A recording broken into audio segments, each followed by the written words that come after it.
مسجد کا لازمی ادب۔ مسجد گویا خانہ خدا اور دربار الہی ہے۔ آنے والے وہاں اس لیے آتے ہیں کہ عبادت کے ذریعے ان کو اللہ تعالی کی رضا اور رحمت حاصل ہو۔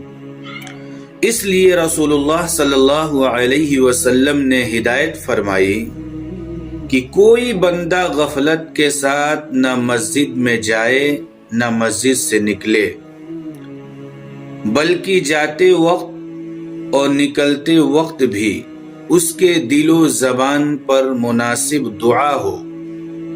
اللہ کے دربار کی حاضری کا یہ لازمی ادب ہے۔ حضرت ابو اسید رضی اللہ تعالی عنہ روایت کرتے ہیں کہ رسول اللہ صلی اللہ علیہ وسلم نے فرمایا کہ جب تم میں سے کوئی مسجد میں داخل ہو تو اللہ تعالی سے دعا کرے، اللہم افتح لی ابواب رحمتک، اے اللہ میرے لیے اپنی رحمت کے دروازے کھول دے۔